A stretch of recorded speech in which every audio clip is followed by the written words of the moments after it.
გასწავლით, როგორ გადავარჩინოთ ადამიანის სიცოცხლე. ძალიან მნიშვნელოვანი მიმართულებები დღევანდელ გადაცემაში.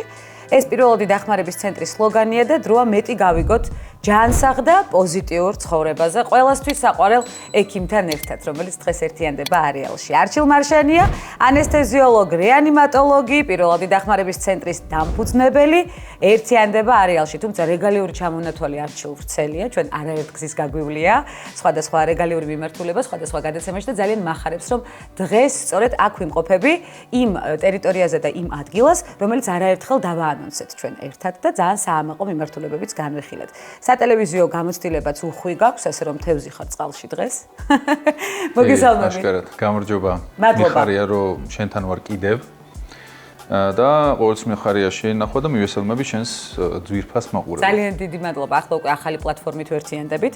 არეალში ძალიან მახარებს შენი საპატიო შემოგბრძანება. სად ვიმყოფებით ახლა? ძალიან საინტერესო ტერიტორიაზე ვარ. სხვა შორის როგორც კი შემოვედი, აღნიშნე ყველა ის დეტალი და კუთხე, რომელიც კრეატივით, ჯანსაღი ცხოვრების წესით, ცოდნით და ინტელექტით არის გაჟღენთილი ნამდვილად და მომინდა რომ ყველა კუთხეზე და ყველა დიზაინერულ მიმართულებაზეც ცალკე გვესაუბრა. რომელსაც ვფიქრობ, რომ დაახლოებით თითო კუთხეს 9 საათი დასჭირდება. თუმცა საერთოდ რას გულისხმობს ეს ტერიტორია, სად ვართ და რატომ არის ასეთ სასარგებლო? ჩვენ ვიმყოფებით პირველადი დახმარების ცენტრში, რომელიც დამფუძნებელიც გახლა ვარ. დიზაინშიც ვიღებდი მონაწილეობას და ყველა ჩემ ხუშტურსაც ვახორციელებ ხოლმე აქ, იმიტომ რომ მე ვფიქრობ, რომ კონცეფცია არის მთავარი ჩვენი ღირებულება, გარდა რა თქმა უნდა ინტელექტუალური რესურსისა, ის რომ ადამიანი როდესაც მოდის სასწავლად, საგანმანათლებლო დაწესებულებაში, მას არანაირი სხვა პრობლემა არ უნდა ქონდეს და უნდა იყოს მაქსიმალურად კომფორტში. ნამდვილად. და ვეცადეთ, რომ ეს ყველაფერი ასე ყოფილიყო, მცირე, მაგრამ ჩვენი აზრით ძალიან კომფორტული და ყველაზე ლამაზი ტრენინგ ცენტრი ასე. ნამდვილად, ყველაზე ფერადი, ლამაზი, ხიარული, ამავე დროს ძალიან საჭირო და მნიშვნელოვანი, ყველაზე სერიოზულ საკითხებს განიხილავთ თქვენ დღეს ტრენინგ ცენტრში, თუმცა მხიარულად, პოზიტიურად, სწორედ ამიტომ აღნიშნე თავიდან, რომ ყველაზე პოზიტიური და ყველასთვის საყვარელ ექიმთან ვიმყოფებით დღეს. ეს ძალიან მნიშვნელოვანია, როდესაც სამედიცინო მიმართულებაში სწორედ ამას გამოვყოფთ, იმიტომ რომ ამაზე აუცილებლად ვისაუბრებთ, საიდან იბადება ნდობა ექიმის მიმართ, თუმცა მე ვფიქრობ და არაერთხელ გაგვივლია ესეც, რომ ერთ-ერთი ყველაზე მნიშვნელოვანი ფაქტორია სწორედ ის ემოცია, რა ემოციითაც გეკონტაქტება პროფესიონალი ექიმი. მახსოვს ტრენინგ ცენტრის გაფართოება და განვითარება გქონდა გეგმაში, ასევე საერთაშორისო სასერტიფიკაციო ლიცენზიების მიღებაც, ამაზე რამდენიმე წლის წინ ვისაუბრეთ ეთერში. რა ეტაპზე ხარ დღეს? გაფართოება მიმდინარეობს, პროცესში ვართ, მაშინ ჩვენ როცა საუბრობდით, მე მგონი თუ არ ვსები 4-ნი ვიყავით, თუნდა ახლა უკვე 10 ადამიანი ვართ.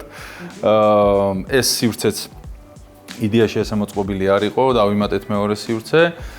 საერთაშორისო სასერტიფიკაციო პროცესი ცოტათი გადავდეთ, იმიტომ რომ მას შემდეგ თქვა 2 წელია თუ არ ვსები, თუ 3 წელი, რაც უწყვეტი განათლების სისტემა დაინერგა საქართველოში და იმის აკრედიტაციებზე მუშაობთ და უკვე განვახორციელეთ 3 აკრედიტებული პროგრამა ექიმებისთვის და სამედიცინო პერსონალისთვის და უფრო მანდ გადავერთვით ეროვნულ საქმეზე უფრო გადავერთვით, თუმცა მოტოვებული მაქვს და იმედი მაქვს რომ მომავალში დაუბრუნდები. იმედი, რა თქმა უნდა, დარწმუნებაში იზრდება, როდესაც არჩილ მარშანიასთან გვაქვს საქმე, ბევრი ძახილის ნიშნით, იმიტომ რომ რამდენი ანონსიც გავაკეთეთ სხვადასხვა გადაცემაში, იმდენი შედეგი დაგხვდა და ძალიან მახარებს, სწორედ ის პოზიტიური და ის აუცილებლად საჭირო შედეგი, რომელიც ჩვენ ჯანმრთელობისთვის არის მნიშვნელოვანი. ცნობიერების ამაღლება არჩილ საზოგადოებაში, ჩვენ ამაზეც არაერთხელ გვისაუბრია. დღევანდელი ეტაპები მაინტერესებს პირველადი დახმარების მიმართულებით. რამდენად დიდია ინტერესი და რამდენად ბევრი ადამიანი გსტუმრობთ ტრენინგ ცენტრში?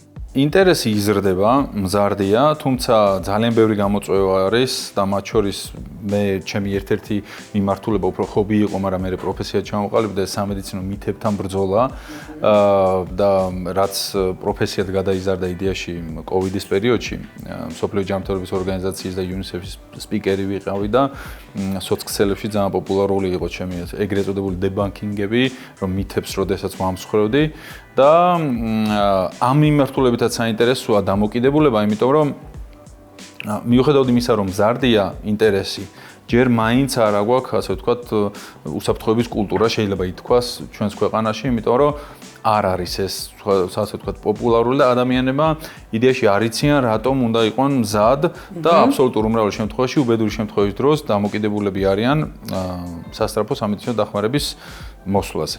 რაც ცხადია მნიშვნელოვანი ფაქტორია, მაგრამ კრიტიკულ მდგომარეობაში მყოფი ადამიანის სიკვდილის სიცოცხლეს გადაწყვეტს ის, ვინც პირველი დაეხმარება მას. ეს არის მნიშვნელოვანი, რომ აი ეს ცნობიერება ამაღლდეს, ამიტომაც არის, რომ ნებისმიერ განვითარებული ქვეყანა რო აიღო, არავინ იქ მხოლოდ სასწრაფოზე დამოკიდებული არ არის. პირველი გადაუდებელი სამედიცინო დახმარების ტრენინგები ბაზისურიდან დახვეწილამდე, ეს არის ცხოვრებისეული კულტურა, ზოგი რეგულირებული, ზოგი უბრალოდ პირადი პასუხისგებლობით, ზოგი სოციალური პასუხისგებლობით ამ კომპანიებში. ეს არის ისეთივე მოვლენა ყოველწლიურად და ყოველ 2 წელიწადში ერთხელ, როგორც არის დაბადების დღის გადახდა, ახალ წელს საცივის გაკეთება, საცივი მათ არ აქვს, ასე შემდეგ. ეს უნდა იყოს იმის თქმა მინდა, რომ კულტურის ნაწილი უნდა იყოს, ხო? მაგრამ დღეს ხო საბოლოო ჯამში რო კითხავს პასუხი გავცეთ, მზარდია ინტერესი, თუმცა ძალიან ისეთ სერიოზული გამოწვევები გვაქვს, იმიტომ რომ ხშირ შემთხვევაში ცოტა არასერიოზულად უყურებენ ხოლმე ამას და ასევე ისეთი წარმოდგენა არის, რომ აი ყველა მიცის რა, თითქოს და რაც ეს მითების ბრალიც არის. ამ დროს არავინ არაფერი არ იცის. ამ დროს არაფერი არ იცის და სხვათა შორის შიდა ჩვენი განაწესი გულისხმობს მაგას 2 წლიანი ყურების შემდეგ ამ ყველაფერს რო უყურებდი, იმიტომ რომ ძალიან ბევრი ადამიანისგან ეგ მოდიოდა რომ ეს დროს კარგავთ ამაზე ისედაც ხო ვისწავლეთ ადრე და რაღაცა და ანუ ჩვენთან წესი არის რომ თუ კი თვლით თქვენ რომ იცით ეს ყველაფერი და ეს დროის კარგვაა და მარტო ფურცლის გამო მოდიხართ სერტიფიკატს გულისხმობ ნებისმიერ ადამიანს შეუძლია მოვიდეს პრაქტიკული და თეორიული გამოცდა ჩააბაროს ჩვენთან და თუ კი ამას ჩააბარებს ვაჩუქებთ იმ სერტიფიკატს და კონიაკზე დავპატიჟებთ პრობლემა არ არის. კონსკერი გაწყვეტეთ გავუშვათ აქედან. აუცილებლად და ეს არის მაქსიმალურად ობიექტური, იმიტომ რომ ჩვენი მანეკენები მაგალითად თქვა Bluetooth-ით შეუძლია ოფიციალურ აპლიკაციას დაუკავშირო და ჩვენ არ ვაფასებთ აპლიკაციები თვითონვე ეტყვის რა პრობლემა იყო და ტესტირებასაც, როდესაც დაწერენ, ესეც რა თქმა უნდა გამყარებულია სამედიცინო მტკიცებულებებით. შესაბამისად ჩვენ ღია ვართ, მაგრამ როგორც კი ეგ წესი შემოვიღეთ, რა თქმა უნდა მას მე ჯერჯერობით არავინ არ მოსულა. ველოდებით ამ ამბავს. ეს იყო პირველი ყველაზე აქტუალური ტესტი, მე ვიტყოდი ასე. ეს ყველაფრის მთქმელი ტესტია. საქველმოქმედო ხაზი კვლავ აქტუალურია არჩილ ტრენინგ ცენტრში. საქველმოქმედო ხაზი აქტუალურია, თუმცა როგორც დავიწყე, ის ფორმა აღარ აქვს. იმიტომ რომ აი კიდევ ერთხელ ეს დამოკიდებულება იყო არასწორი ძალიან. და სტატისტიკურად მე რო გადავხედე ჩემ თუ არ ვწდები, რამდენიმე წლიან ყოველ შემთხვევაში მუშაობას მაგ მიმართულებით, აღმოჩნდა რომ დაახლოებით 30-35% ადამიანებისა, რომლებიც რეგისტრირდებოდნენ, არ მოდიოდნენ უბრალოდ და წინასწარაც არ მაფრთხილებდნენ და თუ გახსოვს ჩემი იდეა იყო ის, რომ აი თუ შესაძლებლობა არ გაქვს, თანხა არ გაქვს, დრო არ გაქვს სიტყვაზე და გინდა სწავლა. ხო? მოდი მე დაგიორგანიზებ ყველაფერს, ერთი დიდი მადლობა გადაიხადე და წადე. ეს იყო და ეს ყველაფერს ვაორგანიზებდი.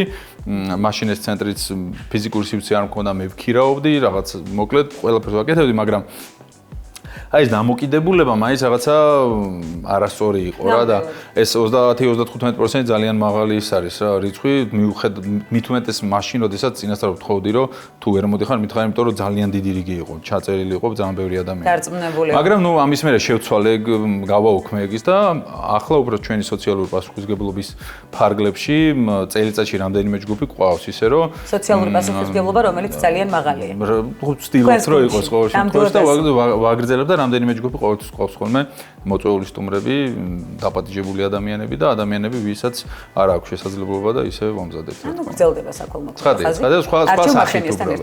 ცხადია, სხვა სახით და კიდევ უფრო მეტად მორგებული სახით მე ვიტყოდი ეს. ზარეულობაც იყო სასურველ საქმიანობაში არჩევ. ახერხე? ვცდილობ, ზარეულობას დავუმატე ჩემ შვილებს ძალიან უყვართ, აღმოჩნდა რომ უყვართ თევზაობა და ყოველთვის როდესაც ჩამოდივარ. ვინ შეაყვარა შვილებს თევზაობა? როგორ აღმოჩნდა?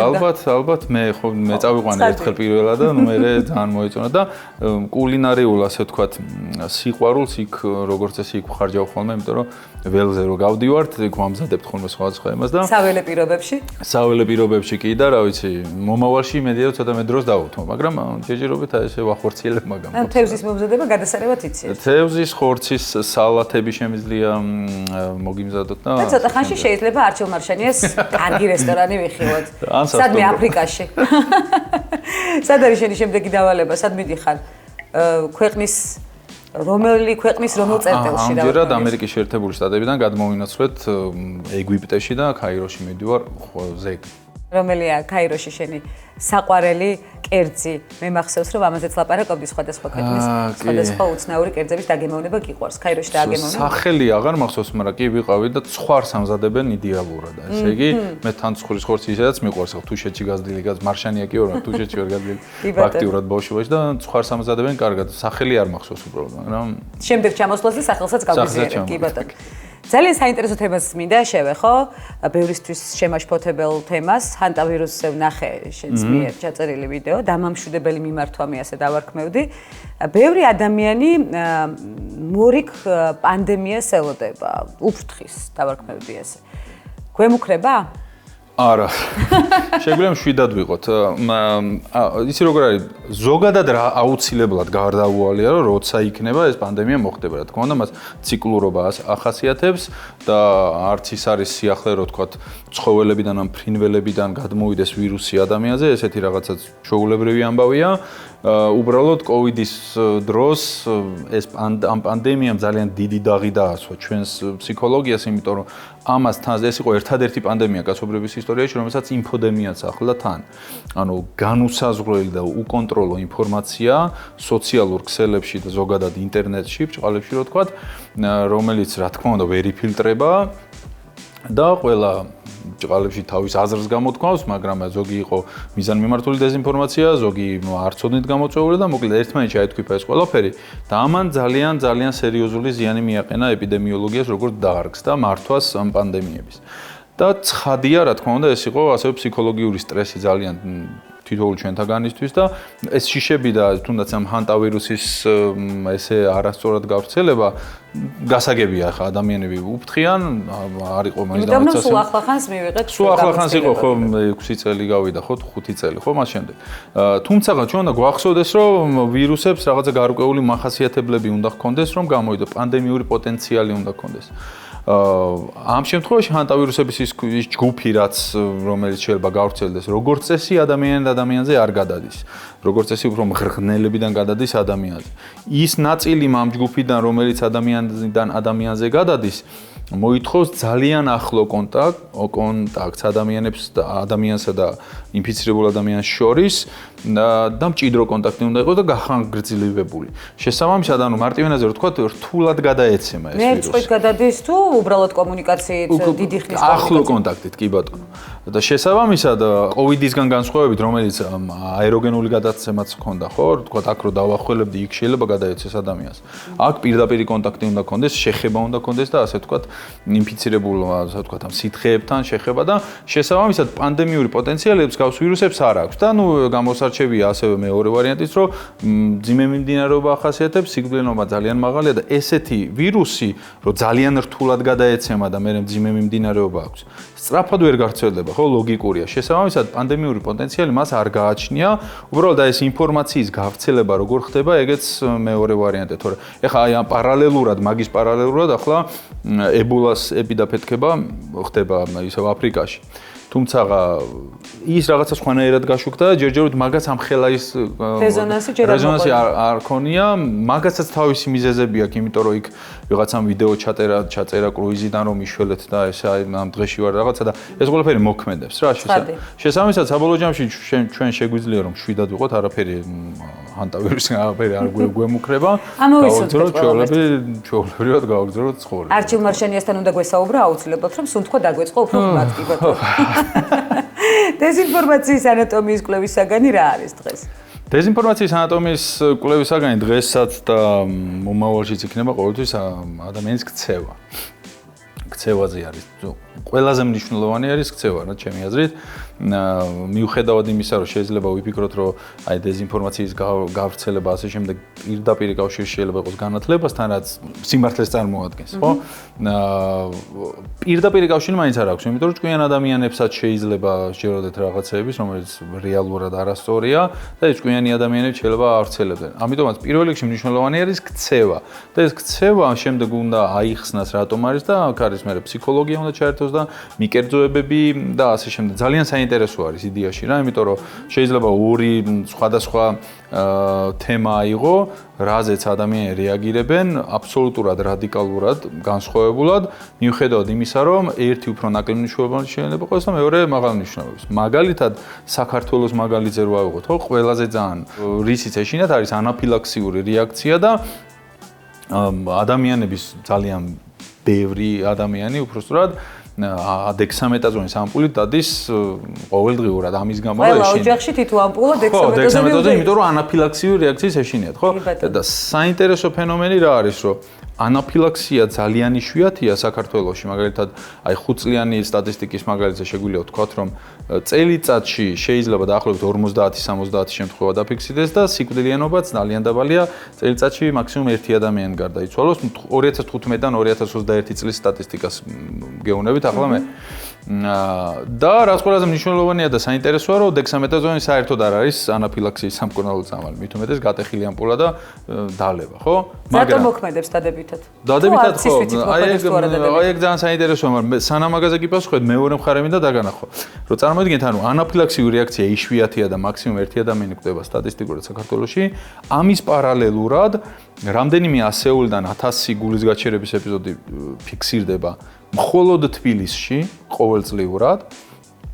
ტრაუმებზე, ავტოსაგზაო შემთხვევებზე, ელექტროტრაუმებზე აღარ ვიძახი, მაგრამ არავინ ამაზე, ასე ვთქვათ, რეაგირებას არ ახდენს იმ კუთხით, რომ ვთქვათ, პირველი დახმარება იცოდე და კარგი პირველი დახმარების ჩანთა გქონდეს, სიტყვაზე ვიძახ, ხო? ხო, ის არის, რა ქვია, უცნაური ფაქტია, მაგრამ აი ის თუ როგორ მიაწოდებ ადამიანს ინფორმაციას, შემდეგ ის რას გააკეთებს და როგორ დაიჯერებს, ამ უამრავი ფსიქოლოგიური ფენომენი არის მეკერძოების, რომ შეიძლება რომ გაცილებით მნიშვნელოვან რაღაცაზე არ ფიქრობდეს, მაგრამ არამნიშვნელოვანზე ფიქრობდეს, თან არასწორად ემზადებოდეს ამ დექსამეტაზონით. დექსამეტაზონი ეხლა რატო შველის, ხო, ვისაც შველის. ჯერ ერთი რომ თუ რო უშველა ეგ უნდა დადგინდეს მართლა იმის ბრალი იყო თუ არა, შედეგი რა არის, ხო? რა არის შედეგი, კი ბატონო. დექსამეტაზონს თუ დავლებთ და კარგად გავხდებით, ერთადერთი იმის თქვა შეგვიძლია, რომ ეს ანაფილაქსიური შოკი არ იყო. ეს არის რისი თქვა შეგვიძლია, მაგრამ დექსამეტაზონი ნების ანაფილაქსიის განსხვავება უნდა ვიცოდეთ ალერგიული რეაქციისგან. ხა ერთხელ რომ გამოგვაყრის და რაღაცა მოვიქევებთ ან თუნდაც შეშუპდება, ის ანაფილაქსიური რეაქცია არ არის. ანაფილაქსიური რეაქცია არის სისტემური ალერგიული რეაქცია სიცოცხლისთვის პოტენციურად საშიში, რომლის დროსაც რამდენიმე ორგანოთა სისტემა არის ჩათრეული და ძიმედ მიმდინარეობს.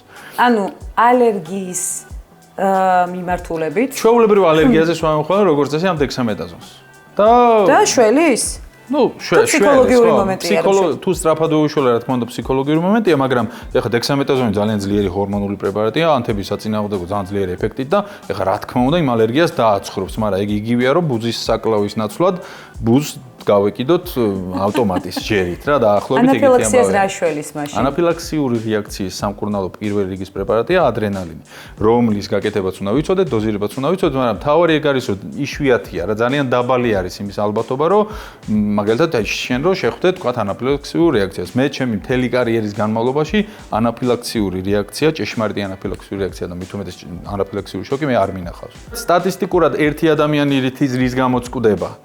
ამისთვის თუ უნდა რომ მზად ვიყოთ 1000 ადამიანი რის გამოც კვდება, ამისთვის რატო არ უნდა ვიყოთ, ეგ არის მთავარი, თორე ვიყოთ ამისთვისაც მზად რა პრობლემა არ. შეგვიძლია ვიყოთ. რა თქმა უნდა, მზადყოფნაც არაფერი არ უდგას. ჩვენი ტრენერი არჩილ მარშელია. რაციონალური უნდა იყოს და პირველი დახმარება უნდა ვისწავლოთ და მერე უნდა ვიყოთ მზად ანაფილაქსიაში. აი პირველად დახმარებას საუცილებლად უნდა გავუგრძელო მიმართულებები, სუპერმენად ხარ წოდებული, ბევრი კეთილი საქმისთვის და მინდა ამაზე ვისაუბროთ, ჩვენ არაერთხელ ვისაუბრეთ ამაზეც, ბევრი კეთილი საქმე, რამდენად დიდ мотиваციას გვაძლევს ზოგადად, რამდენად სასიამოვნოა ის სამუშაო გარემო და ის მიმართულებები, რომელსაც შენი პროფესია აერთიანებს, სტრესული გარემოს მიუხედავად. საიდან იბადება ის სამოტივაციო ხაზი, რომელიც გაქვს ყოველთვის ამდენ წლის განმავლობაში გაგვირდები და ყოველთვის სწორედ ამ მუხტზე ხარ და როგორ უნკლავდები იმ სტრესულ გარემოს, რომელიც მე ვფიქრობ, რომ რაღაც სხვას პატებს. ჩემი აზრით ასეა. კი, რა თქმა უნდა, ნუ ეხა სუპერმენი ცოტა კი ძალიან ხმამაღალი ნათქვამია, ცხადია, უბრალოდ ასე ამბობენ შენ. უბრალოდ ნებისმიერ საქმის კეთებისა და სტრესთან გამკლავების ჩემი აზრით, ყოველ შემთხვევაში ჩემი სამოტივაციო არის, ორი რაღაც შეიძლება იყოს, შეიძლება იყოს სიყვარული და პროფესიული, ასე ვთქვათ, პასუხისმგებლობა. იმიტომ რომ ადამიანები რაღაც საქმეებს ვაკეთებთ, იმიტომ რომ ჩვენი პროფესიული ვალდებულება გვაქვს და ჩვენი პროფესია და იმ საქმეში შეიძლება ზედმეტად სტრესული იყოს და საერთოდაც არ გსიამოვნებდეს იმ დროს რაღაცის კეთება, მაგრამ ეგ პასუხისმგებლობა გამოძრავებს. მაგრამ არის მეორე ისეთი საქმე, რომელიც უბრალოდ სიამოვნებას განიჭებს, ორივე ერთი თუ არის ეგ კიდე უფრო უკეთესია რა თქმა უნდა. მაგრამ ხო, რა ცხადია და ჩემი მე პირადად შეიძლება ვთქვა, რომ ხო რუტინულად რითიც ვარ დაკავებული ჩემ ძირითადი საქმიანობა რაც არის, ვერ ვიტყოდი რომ ამას რაღაცა ძალიან დიდი ბედნიერებით ვაკეთებ, ანუ ჩემი საქმეა უბრალოდ და ვაკეთებ, რუტინა ზოგადად მოქმედებს, მაგრამ გადაუდებელი სამედიცინო დახმარება, უსაფრთხოების კულტურა, სამედიცინო მითები, ეს არის ისეთი საქმე, ტრენინგების ჩატარება, სპიკერობა, ისეთი საქმეა, როდესაც აი ფიზიკურადაც რო უკვე აღარაფრის თავი არ მაქვს და დაღლილი ვარ, ეს იმდენად სიამოვნებას მანიჭებს, რომ არის აი ადამიანებთან ურთიერთობა, აი საქველმოქმედო ტრენინგებიც მაგალითად, ხო, ფილოსოფიურად რო შეხედო, ხა ალტრუიზმი შეიძლება არ არსებობს, ამიტომ ხა ვიღაცას რო ეხმარები, შენ ხო იღებ სიამოვნებას, ხო? ანუ თლად არაფრის გამო გაკეთებული, მაინც არ გამოდის, ხო ეს? ამაზე არერთხელ მიფიქრია მეც ხო? კი, მართლა ეგრეა და ამიტომაც არის ეს საქველმოქმედო ტრენინგებიც, ხა მე იმ ხელა სიამოვნებას ვიღებ იქიდან, აი ჯერ ერთი რო პროფესიულს, იმიტომ რომ თავისი ნებით და იმით რო არის მოსული ძალიან დრო უნდა სწავლა რაღაცის. იმასთან კომუნიკაცია და მასთან ჩატარებული ტრენინგი საერთოდ სხვა არის და მაგალითად არ ვიცი რუტინაში ვიღაცა რაღაცას დაავალდებულებს, ხო?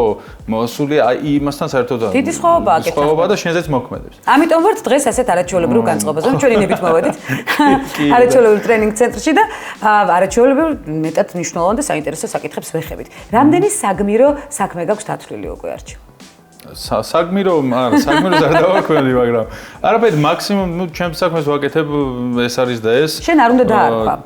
ხო. პაციენტები არქმევენ შენ საქმეს საგმიროს და არაერთხელ გამიგია სწორედ ასეთი შეფასება, ამიტომ გარქმევენ სუპერმენს. მეც ვეთანხმები კი.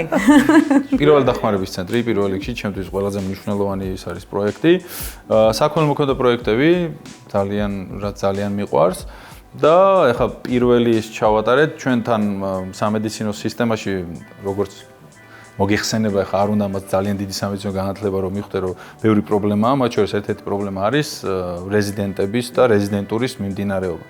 მეც იგივე გზა მაქვს გავლილი, რეზიდენტურა ჩვენთან სამწუხაროდ ფასიანია, არის რაღაც გამონაკლისები რა თქმა უნდა, მაგრამ უმეტესად ფასიანია, რომელიც რაც საერთაშორისო პრაქტიკაში ახლა ნონსენსია საერთოდ, რეზიდენტებს პირიქით ხელფასს უხდიან ზოგადად ნორმალურ განვითარებულ ქვეყნებში, ჩვენთან პირიქით არის და ძალიან სერიოზულ პრობლემებში არიან და ჩემი იმით ერთი ადრეას დავაანონსე იყო, რომ ვისაც ჭირდება იმის გადახდა, რა ქვია, რეზიდენტურის საფასურის გადახდა, მე დაუფინანსებდი რეზიდენტურას და შემდეგ ეს იქნებოდა გარდამავალი, ასე ვთქვათ, ეს ნახა, ანუ მე დაუფინანსებ რეზიდენტურას, შემდეგ ის დაიწყებს მუშაობას, ხო, ექიმად და ამ რეზიდენტურის დროს, როდესაც დაიწყებს მუშაობას, დამიბრუნებს უკან, ოღონდ ეს იქნება უკვე გარდამავალის ჩემი თანხა არ იქნება, ეს მერე გადავა სხვა რეზიდენტის დაფინანსებაზე. და ასეთი ქსელური სიკეთე შეიქმნება, ძალიან შეიქმნება, იმედად სხვა ჩემმა კოლეგებმაც გამოთქვეს სურვილი ამ ყველაფერზე და 2 თვის წინ მორჩი პირველი რეზიდენტის დაფინანსებას, ახლა გამოცდისთვის ემზადება და სურველი ბევრი შემოგიერთდება. სურვილებიც არიან, ხო და იმედია რომ ესეც გაგრძელდება. ნუ მოკლედ ეს არის სულ მეტი ისეთი არაფერი. ეს არ არის მეტი ისეთი არაფერი, ეს არის ძალიან დიდი რამ, რასაც სჭირდება სამაგალითოდ აუცილებლად ტირაჟირება და ბევრი ადამიანის გაერთიანება სიკეთეში, ქველმოქმედებაში, ერთმანეთის მხარდაჭერაში, ცხადია და ერთმანეთისთვის იმ мотиваციის გადაცემაში, რომელიც გვაძლიერებს. უღრმეს მადლობა შენ ამისთვის არჩილ, ძალიან ბევრი წელია სწორედ ამ მუხტით დადიხარ და მე ძალიან მიამაყება ნებისმიერ გადაცემაში ამის ტირაჟირება. რას ასწავლით პირველი დახმარების ცენტრში, ამაზეც გავამახვილოთ ყურადღება, იმიტომ რომ იმდენი საინტერესო რამ არის, ახლა ერთი სული მაქვს დავეუფლო რომელიმე მიმართულებას. ასე მარტივად ვერ დავეუფლები, დარწმუნებული ვარ, მაგრამ ვეცდები რომ რაღაც შევისწავლო, ხო, მასწავლი დღეს. რა თქმა უნდა, დღესაც და გელოდები ნებისმიერ დროს სრული ტრენინგის გავლისთვისაც. დამჭირდება გამომადგება აუცილებელია. ჩვენი მიმართულება ძირითადად არის გადაუდებელი სამედიცინო დახმარების სწავლება ნებისმიერი პროფესიის ადამიანებისთვის და პროფესიული გადამზადება ექიმებისთვის და სამედიცინო პერსონალისთვის. რამდენიმე ტიპის ეს გვაქვს რა ქვია მიმართულება, ერთდღიანი, ძირითადად ერთი ან ორდღიანი ტრენინგებია. ასევე დამატებით თანამშრომლობთ უნივერსიტეტებთან, მაგალითად აგრარულ უნივერსიტეტში პირადი გადაუდებელსამეცნიერო დახმარების ერთი გვაქვს აღებული. იქაც 2 დღიანი ტრენინგი გვაქვს და სამომავლოდ ასევე გეგმავთ იმის რა ქვია საკვირაო სკოლის გაკეთებას, რომელიც ჯერ არ დაგვიანონსებია და პირველად ვამბობ ახლა თქვენთან. ძალიან მახარებს სიახლეს რომ ვამბობთ ჩვენთან ეთერში, არეალში, რა თქმა უნდა. გვინდა რომ ეს ასე ვთქვათ, საკვირაო სკოლა იყოს მაღალი კლასის მოსწავლეებისთვის და სტუდენტებისთვისაც. ამას ვაკეთებთ ექსტრემალურ მედიცინის ცენტრთან კოლაბორაციით. ეს იქნება რამდენიმე შეხვედრა, ერთ-ერთი იქნება საველე პირობებში გასვლა და რეალურ იმაში, ასე ვთქვათ, მონაწილეობა სცენარებში, სისტემების შეჩერება და ასე შემდეგ.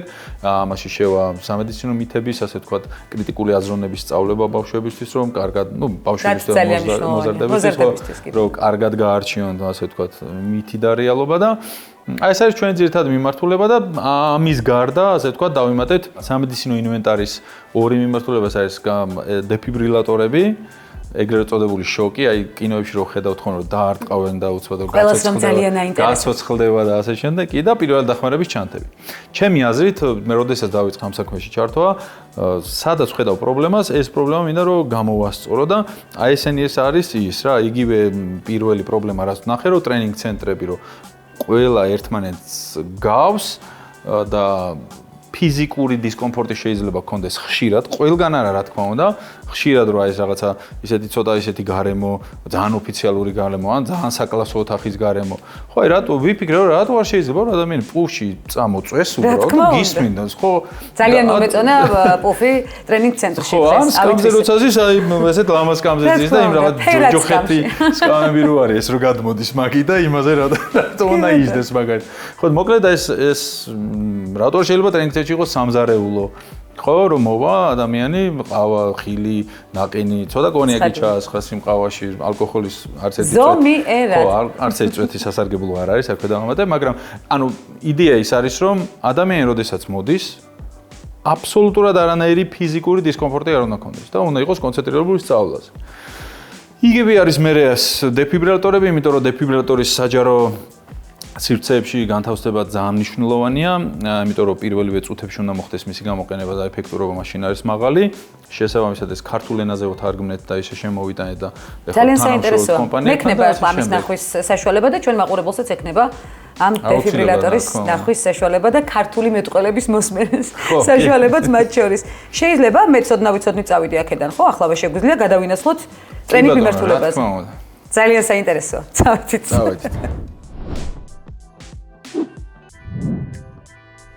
კვანცა მოკლედ დღეს რო გაგიშვა შენ მცირე ცოდნით მაინც გეტყვი გულფიტვის რეანიმაცია რატო არის მნიშვნელოვანი სისხლი როგორ გავაჩერო და ეს აპარატი რა არის მაგასაც გეტყვი შოკი რატო არის საჭირო და როგორ მუშაობს ეს აპარატია ქართულად რო ლაპარაკობს ხო? კი ბატონო ზუსტად ეგ არის ეხლა პირველ რიგში მოდი გულფიტვის რეანიმაციაზე წავიდეთ იმიტომ რომ ყველაზე მნიშვნელოვანი არის რომ როდესაც ადამიანი არის უგონოდ და არ სუნთქავს ანუ მეორენაირად შეგვიძლია უხეშად ვთქვათ რომ მკვდარია კლინიკური სიკვდილის მდგომარეობაშია ამ დროს ადამიანის გული უნდა ავამუშაოთ ისე, რომ სისხლი მიეწოდოს თავის ტვინს და სასწრაფო მოუსწროს, რომ შემდეგ უკვე მედიკამენტოზური დახმარება დაიწყოს. ჩვენ დავინახავთ ახლა სისხლი ჩვენ ახლა ხო ეს არის სადემონსტრაციო, როდესაც გულმკერდზე აწვევ და გულფიტვის რეანიმაციას აკეთებ, რა ხდება ეგ და სისხლი როგორ მიდის თავის ტვინში. ხო? პირველ რიგში უნდა გვახსოვდეს რა. ეს არის დემონსტრაცია უბრალოდ და ტრენინგები უნდა გაიაროთ ყოველ 1 ან 2 წელიწადში ერთხელ. მეორე ჩვენება, ანუ როდის ვიწყებთ გულფიტვის რეანიმაციას? ორი რაღაცა უგონოა და არ სუნთქავს. ამ შემთხვევაში უკვე ვიწყებთ გულფიტვის რეანიმაციას. მანამდე არ შეიძლება. არა, თუ უკვე რომელიმე არ აკმაყოფილებს, ხო, უგონოა და არ სუნთქავს. ეს ორი უნდა იყოს ყველა ვარიანტი. შემდეგ რა თქმა უნდა აუცილებლად ვრეკავთ სასწრაფოში და გულმკერდის ძვლის დაახლოებით შუა ნაწილში უნდა დავადოთ ხელი გადავინაცვლოთ, გადავიწიოთ წინა მთელი სხეულით დავაწვეთ, იმიტომ რომ გულმკერდი დაახლოებით 5-6 სანტიმეტრი მაინც უნდა ჩაიწიოს და ისევე ამოიწიოს ზემოთ, იმიტომ რომ გული უნდა მოიჭყლიტოს, რომ ეს სისხლი წავიდეს ზემოთ, მე ისევ შეივსოს და ასე შემდეგ. და როდესაც აიწყებს ზეწოლებს, 1, 2, 3 და ხელი. როგორ წამოვიდა სისხლი? და აი შეხედა სისხლი კი ბატონო, ატრიალებს შენ ხელოვნურად ატრიალებ ამ სისხლს. ანუ როდესაც კრიტიკულ მდგომარეობაში მყოფ ადამიანს ეხმარები, პირდაპირ მნიშვნელობით შენი პაციენტის გული არის შენს ხელში. ამიტომაც ეს აუცილებლად უნდა გააკეთო ეფექტურად და სანამ სასწრაფო არ მოხდება. არჩე, მე მგონი ამას ძალიან დიდი ძალა ჭირდება მე ესე ვიგო. დიდი ძალა არ ჭირდება, ძლივს სუნთქავ. ანუ მუხლები დავდეთ აქ. კი ბატონო, ხელები მოათავსე გულმკერდის დაახლოებით ცენტრალურ ნაწილში, აი ესე. სწორია? კი ბატონო, დააწექი მთელი სხეულით, აი ესე. აი ეს. აი, დამოვიდა. 4, 5, 6. არა, შენსავით ჩუბლი ვერ გაუწითლე. არა, უშავს, აღარ 1, 2, აი ეს.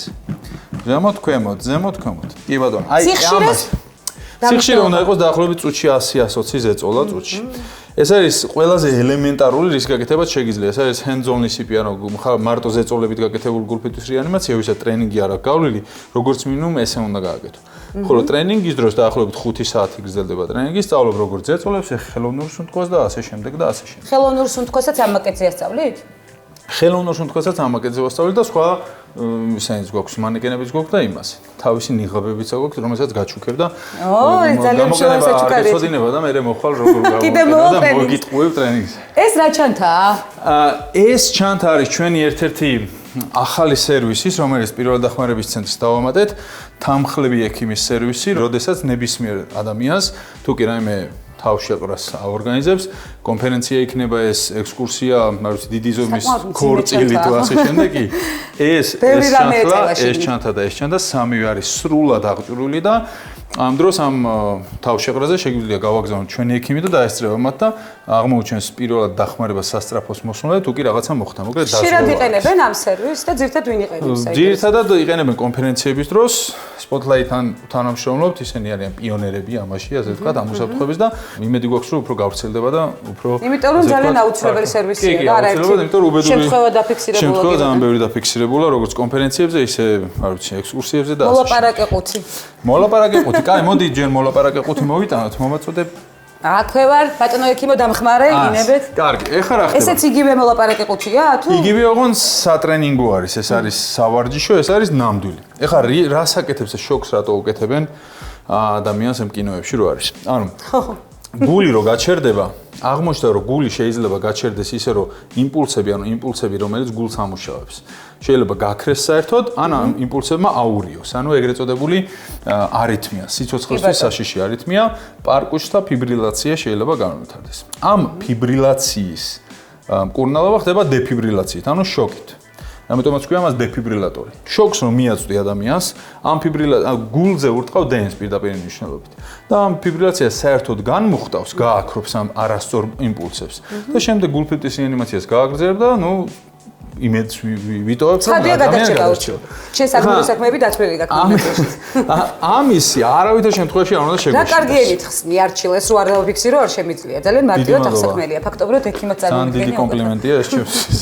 მოკლედ, მოდი ახლა ქვემოთ გადავინაცვლოთ, რომ მარტივად აღხსნა. ესე იგი, მნიშვნელოვანია ის, რომ ეს არის ძალიან მარტივი და ეს არის შექმნილი არასამედიცინო განათლების მქონე ადამიანებისთვის.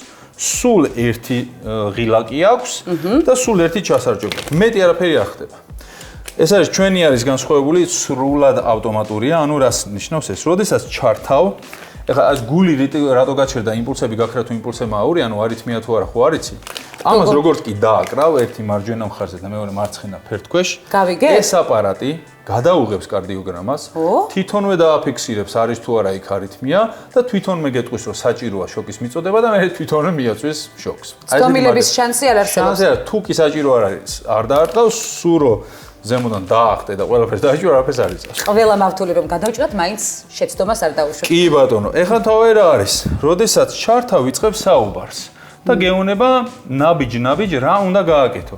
და საინტერესო ის არის რომ სანამ იმას არ გააკეთებ, რასაც გეტყვის, შემდეგ საფეხურზე არ გადადის. ანუ შეცდომების დაშვება არის მინიმალური ფაქტორად 0. ეხლა რა შვება ეს ქართულად გვესაუბრება. დარეკეთ სასტრაფოში. დარეკეთ სასტრაფოში. შეუერთეთ პადები დეფიბრილატორს. შეუერთეთ პადები დეფიბრილატორს. ეხლა სანამ არ შეუერთებ, პირაპარაკებს უეს. აქტიურად საუბრობ ძალიან. ეხლა ავიღოთ და შევუერთოთ. პადები დეფიბრილატორს. პაციენტს გულმკერდიდან მოაშორეთ ტანსაცმელს. ტანსაცმელს მოაშორეთ. ზრდასრულის პადები. დააფიქსირო ეს არის ზრდასრული. მოაცილეთ დამცავი ფენა. ამას შემდეგ გახსნი. დღეს არ ხსნით? დღეს არ ხსნის, იმიტომ რომ ეს ადამიანს უნდა დააკრო რო შე. ისე როგორც სურათზეა ნაჩვენები. გახსენით პადები და მოაცილეთ დამცავი ფენა. მოკლედ, აი ეს რო გავხსნით ამას პაზ მოვაცილებთ დამცავ ფენას და დავაკრობთ, მე გვეუბნება რომ არ შეეხოთ პაციენტს, ვაკეთებ ანალიზს და ანალიზს რო გააკეთებს, უკვე გეტყვის რა გააკეთო. არჩილ ეს სიახლეა ეს აპარატი, ქართულ ენაზე მოლაპარაკე აპარატი. ქართულ ენაზე მოლაპარაკე, რა თქმა უნდა, სიახლეა. კი ბატონო და სრულად ავტომატურად კიდე უფრო სიახლეა და რაც მთავარი არის, ეს აპარატი მნიშვნელოვანი არის ის, რომ ეს რაღაცა ნივთი არ არის, დეკორაცია არ არის, ამას როდესაც შეიძლება ვინც არ უნდა იყოს, ნებისმიერ სივრცეში უნდა იყოს ეს განთავსებული.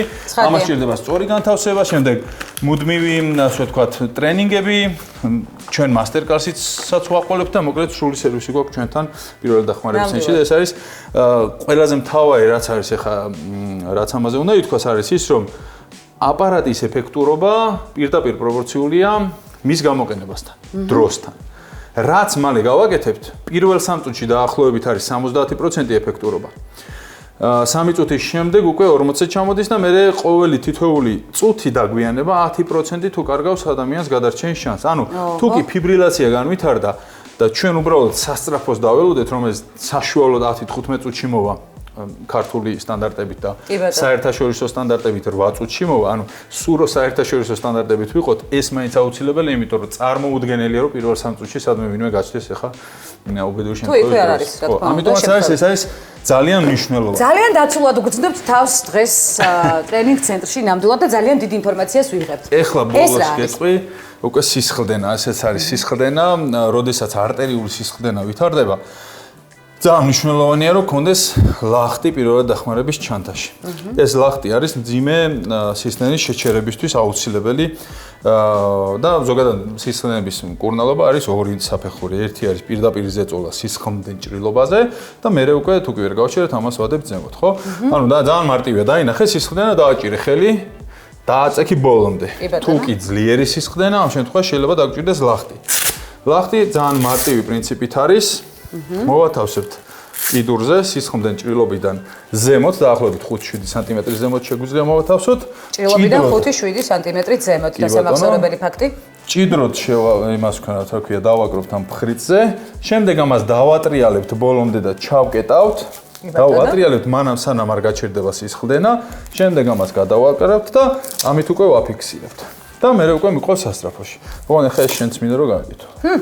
ნახოთ როგორ მოსწავლე ვითომ თან მიკარნახე გზაში. ხო, ვითომ აი ჩათვალე რომ სისხლდენა მაქვს ახლა, მოდი აქედან ახლოს არის. სად არის შენი ჭრილობა მითხარი? აი, აქ არის ჭრილობა. სად უნდა დავადოთ?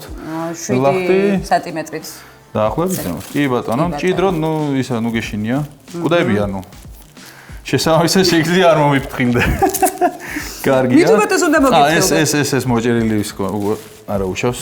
კაი დემონსტრაციისთვის არა. ატრიალებს რომ მოუჭირო. კი ბატონო, მოუჭირე კარგად, ჩაკეტე. ეხა ის გადმოატარე. ყოჩაღ. ეხა დააფიქსირე თეთრით. გადააჭირე. ესე ყოჩაღ და აი აქ ვაწევთ მე დროს როდის დაედო ლახტი. და პაციენტი იგზავნება კლინიკაში, რა თქმა უნდა. დროის დაწერა ძალიან მნიშვნელოვანია. ნამდვილად პროფესიონალ ექიმად უგრძნობ თავს, არჩილობ მის მადლობა. ჩემთან ტრენინგზე რომ მოხვალ და მთელ დღეს ჩვენთან გაატარებ, ნაყოფიერად მე უკვე ვიდეო უფრო ძლიერ ექიმად იგზნობ თავს. დარწმუნებულია ჩვენი მაყურებლები ახლა ძალიან ბევრ მადლობას იხდიან ასეთი მნიშვნელოვანი ინფორმაციის გაზიარებისთვის, იმიტომ რომ ეს ის ინფორმაცია, რომელიც ნამდვილად ყოველდღიურობაში უნდა გქონდეს, რომც გაგვაღვიძონ ღამე ჯაბეჭდილი. კი ბატონო, აუცილებლად ეს არის უსაფრთხოების კულტურის ელემენტარული, ასე ვთქვათ, საწყისები. და ძალიან მახარებს ამ ცნობიერების ამაღლებაში, რომ ვიღებთ დღეს მონაწილეობა. სულმის მადლობა. მადლობა პირიქით. კარგი, სისხლი გავაჩერეთ, ძალიან მიყვარს თოჯინები არჩილ და აქ მრავალ სახეობა გაქვს თოჯინების წარმოქმნა. ეს ბავშვის ის არის, ასე ვთქვათ, მაკეტი. ყველაზე ერთ-ერთი ყველაზე რისიც ეშინიათ ხოლმე ბავშვი სასუნთქგზებში უცხო სხეულის გადაცემა. მაგრამ უნდა გვახსოვდეს, ძალიან მარტივია დახმარება, თუ კი არ დავიბნევით და გვაქვს ეს ტრენინგი გავლილი, ძალიან მარტივად შეგვიძლია დავეხმაროთ, იმიტომ რომ სასუნთქგზებში უცხო სხეული ამასაკის ბავშვს როგორც წესი ფაფა არის, ასე ვთქვათ და მარტივად. კი ბატონო. პირველ რიგში რა უნდა გავაკეთოთ? რა უნდა გვახსოვდეს? ვაფიქსირებთ კისერს. კლავზე უნდა გადმოვიწვიოთ ეს ბავშვი, დავწიოთ დაბლა და ბეჭებს შორის 5 ჯერ დავარტყათ. 2, 3, 4, 5. ოღონდ ძალიან ძლიერად არა, ხომ ასე? ძალიან ძლიერად არა, მაგრამ მოფერებას არ ვგებ, იმიტომ რომ გვინდა რომ უფრო ვიბრაცია გამოვიჭიოთ, ხო, რომ გადმოაგდოს ეს უცხო სხეული. შემდეგ აქვე კეფაზე ვაფიქსირებ და ისევ გადმოვაბრუნებთ აქეთ. კლავზე ჩავხედავთ თუ ამოვარდა ეს უცხო სხეული, თუ არა და გულმკერდის შუა ნაწილზე 2, 3, 4, 5.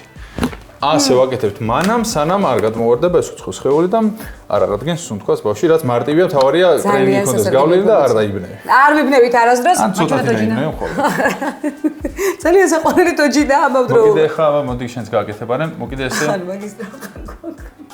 არა. ბავშვობიდან ვერ წარმოგედგინა შენი თავის სხვა პროფესიაში. მახსოვს. არჩივ.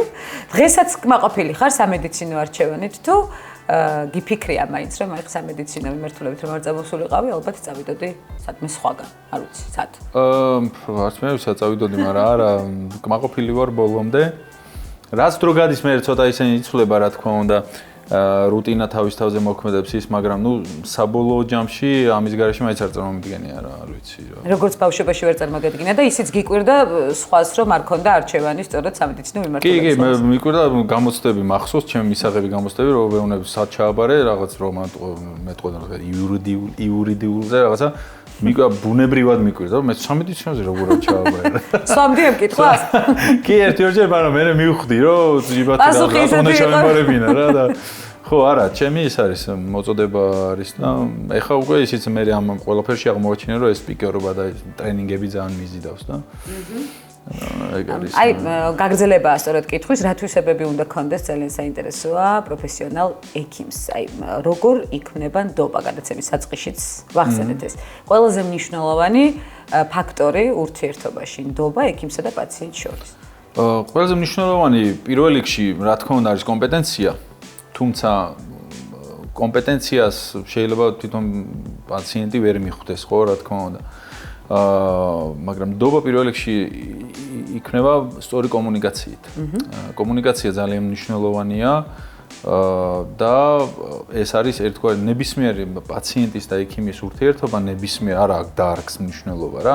ეს გარკვეული ფსიქოთერაპია შეიძლება მე ვხედავ აი გამონათქვამებიც რომ ეს კარგი ექიმი ენით კურნავს და რაღაცა რა თქმა უნდა ეხლა მხოლოდ ფსიქოლოგიური ანალიზით და ფსიქოთერაპიით ადამიანს ვერ განკურნავ მაგრამ თუმცა შენ გეხმარება ალბათ შენი იუმორი პაციენტებთან ურთიერთობაში. კი, იუმორი ცოტა ისეთი გააშე ძალიან მოზომილი უნდა იყო მაგ დროს, იმიტომ რომ როდესაც ინტერვიუ გაქვს უბრალოდ ანამნეზს აგროვებ, ეხლა მან ნაკლებად უფრო სწავლებაში მეხმარება იუმორი, მაგრამ აქაც ხას უსვამ ხოლმე რომ მეგობრებო ეს ჩვენი fun science მიმართულება ხიარულად ვცდილობთ ეს ყველაფერი გასწავლოთ, მაგრამ შეგახსენებთ ძალიან სერიოზულ საკითხზე გვაქვს, მაგრამ სწორი კომუნიკაცია არის ძალიან მნიშვნელოვანი და ნუ კომპეტენცია ცხადია, ამით იქნება ნდობა როგორც ექიმსა და პაციენტს შორის, ისე სამედიცინო სისტემასთან.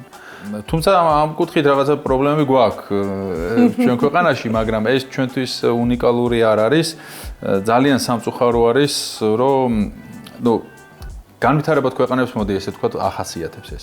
მეორე მხრივ ყოველთვის მაგას ვამბობ ხოლმე რომ რაღაცა თუნდაც ადეკვატური პრეტენზიები, როდესაც გამოითქმება სამედიცინო პერსონალის მიმართ, უბრალოდ ჩვენ გარემოს ვახსენებ ხოლმე რა, რომ პროფესიულ პასუხისგებლობას და პროფესიულ ღირსებას რაღაც ერთი მიმართულება არ გააჩნია. პროფესიული ღირსება არის ღირსება, ეს როგორც უნდა კონდეს ექიმსაც, მალიარსაც და პურის მცხოვრებელსაც და ნოტარიუსსაც და აბსოლუტურად ყველას, ხო?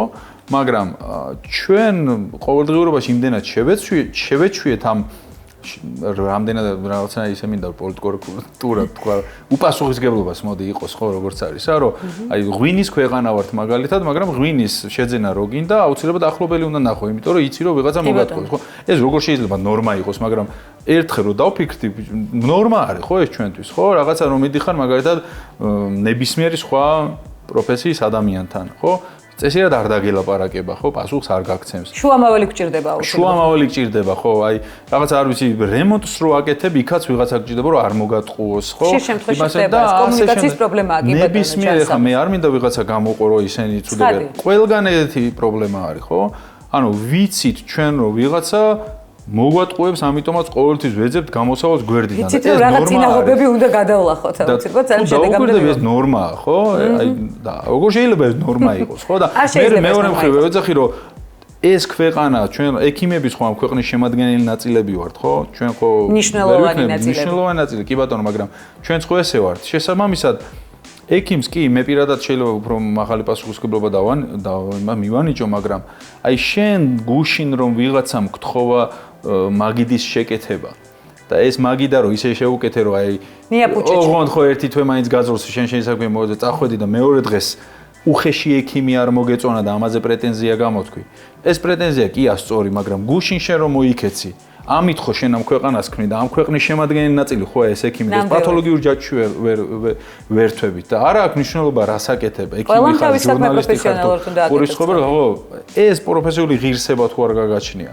აი ვიქნებით ყველა და ეს ერთმანეთს უყურებთ, აი შეიძლება რა გაკეთე ესე რომ და განვითარებად ქვეყანაში კიდე განვითარებული არც ერთი სისტემა არ გვექნება. ამიტომაც თუ არ გავნათლით, ჩვენ თუ არ ვისწავლეთ, ჩვენ საქმეზე არ კონცენტრირდით, თუ არ კონცენტრირდით და საბოლოო ჯამში ქვეყანა თუ არ გაუმდიდრდით ამ პატიოსანი შრომისა და ჩვენი ინტელექტის და კეთილსინდისიერების ხარჯზე, ჩვენ ვერანაირ სისტემას ვერ მივიღებთ, ხო? როგორ შეიძლება თქვა ცხოვრობდე ბანგლადეშში და კონდეს არ ვიცი, დიდი ბრიტანეთის სამედიცინო სისტემა. ხო არ გამოვა ეგა? არა. ამიტომაც არის ხო, ამიტომაც განვითარება, ხო, თუ ეს ყველაფერი თუ არ შევცვალეთ, შესაბამისად ყველა არ გამოვა რა ეგ ამბავი. ამიტომაც მოგეთ კეთილსინდისიერება ისევ იმას რომ დაუბრუნდეთ ეს ნდობა და ყველაფერი სწორი კომუნიკაცია ურთიერთთანამშრომლობაზე და ურთიერთკომუნიკაციაზე. ეს აყალიბებს ამ ნდობას.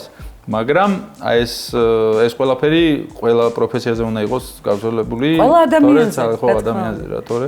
აი, აქაც როგორი ჯანსაღი კომუნიკაცია იქნება ჩვენსა და მაყურებელს შორის. ახლა დარწმუნებული ვარ, არიელის მაყურებელი აქტივანებულია. იმ ყველა საჭირო მიმართულებით და იმ წერტილოვანი ცოდნით, რომელიც ნამდვილად გვადგება ყოველდღიურად და ძალიან მნიშვნელოვანია, რომ თითოეული მიმართულება გავითვალისწინოთ ჩვენ ჯანსაღი ცხოვრების წესისთვის, ჯანსაღი ურთიერთობებისთვის, კომუნიკაციისთვის, შევქმნათ შედეგი ჩვენი ქვეყნისთვის. რაც ყველაზე მნიშვნელოვანია, რომ გავაერთიანოთ სწორედ სიკეთეზე დაფუძნებული პროფესიონალიზმზე დაფუძნებული და სამოტივაციო ხაზზე დაფუძნებული მნიშვნელოვანი შედეგი.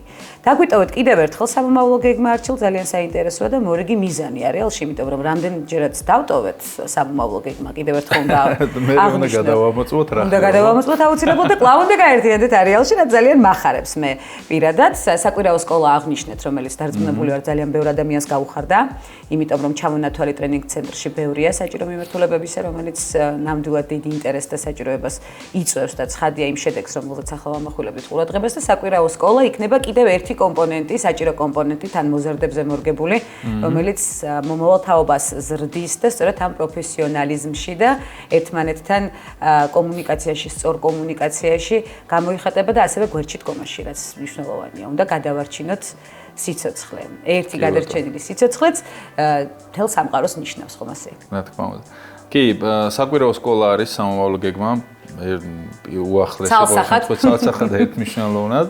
ექსტრემალური მედიცინის ცენტრთან კოლაბორაცია და მასთან ერთად ჩატარებული ახალი ტრენინგები და ავტომატური გარეგანი დეფიბრილატორის და ზოგადად უსაფრთხოების კულტურის მეტად უფრო პოპულარიზაცია და ეს სამი მაქვს პირველ რიგში ახალი ის რაც უნდა გავაკეთო და ნახოთ რა გამოვაყო. პლუს გრძელდება საქველმოქმედო ხაზი ცხადია? ეს ცხადია, საქველმოქმედო ხაზი, ჩვეულებრივი რუტინული ტრენინგები, ახალი აკრედიტებული ტრენინგები სამედიცინო პერსონალისთვის პროფესიული გადამზადება, ეს რა თქმა უნდა გრძელდება ცხადია. ეს უბრალოდ ახალი რაც უფრო შეცვლილი იქნება ჩვენთან და მეთოდოლოგიასაც ვცვლით, რაღაცა გვინდა რომ გამოცდები ცოტა უფრო ტექნოლოგიურად მასე პლანშეტებზე დავაწერინოთ და ცოტა უფრო სახალისო გავხადოთ პროცესი, იმიტომ რომ ძალიან სპეციფიკური არის რა, აი ბევრი ადამიანის ჩვენ სტატისტიკას რო ვაწარმოებთ. ადამიანები ხშირად არიან ისეთი განწყობით რა, პირველი დახმარების ტრენინგიდან წამოსული მგონი, მათ შორის საზღვარგარეთშიც რო გავიარეს ტრენინგი და ვაიმე ეს რა საშინელებები გველაპარაკეს, ეს რომ მოხდეს ამ მეშველება, ამას მე როგორ გავაკეთებ და ჩვენ პირიქით ვცდილობთ რა, რომ პირიქით мотиваცია უნდა მიცი ადამიანს, რომ შენ ძალიან მაგარ საქმეს აკეთებ. ეს რომ თუნდაც წარმატებულად არ დასრულდეს, შენ შანსი უნდა გამოიყენო, რომ იმ ადამიანს მაქსიმალურად დაეხმარო და პირიქით ესეთ მოტივირებული უნდა იყო. ეს არის სწორედ ჯანსაღი კომუნიკაცია. მოკლედ აღო სადმე რამე შეხვდეს, რომ ასე თქვა გადაარჩინო ადამიანის სიცოცხლე, იმიტომ რომ მაგაზე ძვირფას ალბათ ვერაფერს ვერ გავაკეთებ. ნამდვილად ასე ამაზე ძვირფას. ნამდვილად ვერაფერს სხვას ვერ გავაკეთებ. საერთაშორისო გამოცდილება დიდი გაქვს არჩილ. საინტერესოა ინტერესის სად როგორ ნაწილდება ტრენინგ ცენტრების მიმართულებით და პირველადი დახმარების ცოდნის მიმართულებით. საქართველოში ძალიან ბევრი წელი შეიძლება უკვე ითქვას, შეელიათ სწორედ ამ ინტერესის გაღვივებას და სწორ კომუნიკაციას არსებულ ვითარებაში.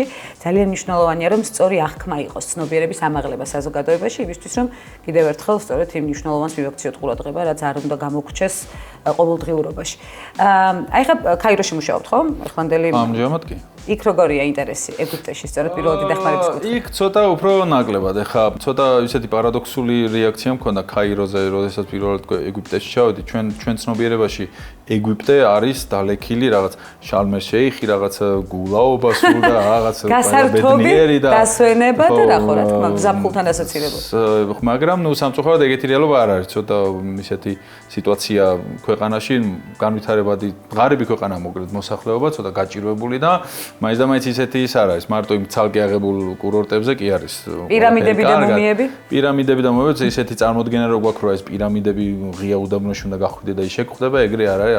არ ვიცი, ახლა გლდანის გვერდით რო ააშენო პირამიდა, ზუსტად ეგრეა. ქალაქში მოძრაობ, გაიხედები იქედა დგას ის პირამიდა. ჩას, იმიტომ დიდია და ყველა კუთხიდან ჩას. სამწუხაროდ ხო, ეს უსაფრთხოების კულტურა მაინც და მაინც გავრცელებული იქ არ არის. თუმცა ნუ ამ დაბალ განვითარებულ ქვეყნებშიც ვარ ნაყოფი, მაღალ განვითარებულშიც, მაგალითად კანადაში, დიდ ბრიტანეთში, ამერიკის შეერთებულ შტატებში, ისრაელში იქ ძალიან ტოპ დონეზე არის. იქ არ ვიცი, მაგალითად ისრაელში ისინიც ავტობუსებშიც კი იყო ეს დამაგრებული ეს ავტომატური გარეგანი დეფიბრილატორები და ზოგადად იქაც ტრენინგებს ძირითადად გავდივარ დიდ ბრიტანეთში, ან როცა ამერიკის შეერთებულ შტატებში ვიყავით იქ და ის ყველა იდეა რაც მომწონს იქ და რამე განსხვავებულს თუ დავიჭერ და მომეწონება, ვცდილობ რომ აქეთ გადმოვიტანო და აქეთ იმას ვქნა ჩვენ პატარა, მაგრამ კომფორტულ გარემოში დავნერგო ეს ყველაფერი რა. პატარა კომფორტული გარემო, სადაც ნამდვილად კომფორტულად გრძნობთ თავს, ფერადი მხიარული განწყობა და თან ამ დროს ყველაზე სერიოზული საკითხები, რომელიც გჭირდება ყოველდღიურობაში. უღმის მადლობა არჩილ არეალში გაერთიანებისთვის. როგორი გრძელი თავი ჩვენთან? კომფორტულად, როგორც ყოველთვის. შენთან ერთად მე ვფიქრობ, რომ ყველგან კომფორტული არის საუბარი. ძალიან დიდი მადლობა. ასე რომ ძალიან დიდი მადლობა და გელით კიდევ და ასევე ტრენინგზე გეპატიჟებით. აუცილებლად. დღეს ძალიან ბევრი რამ შევისწავლე. კარგი მოსწავლე ვარ? ძალიან იდეალური. უნდა შემაქო აუცილებლად პირდაპირ ეთერში. არჩილ მარშანია, ანესთეზიოლოგი, რეანიმატოლოგი, პირველადი დახმარების ცენტრის დამფუძნებელი და ინსტრუქტორი და სხვა უამრავი რეგალიური ჩამონათვალია მის პროფესიულ საქმიანობაში, რომელიც არაერთგზის გაგვივლია და უამრავი საგმირო საქმის ავტორი, რომელიც აუცილებლად უნდა აღნიშნო. უღრმესი მადლობა მას ამისთვის. დიდი მადლობა შენ.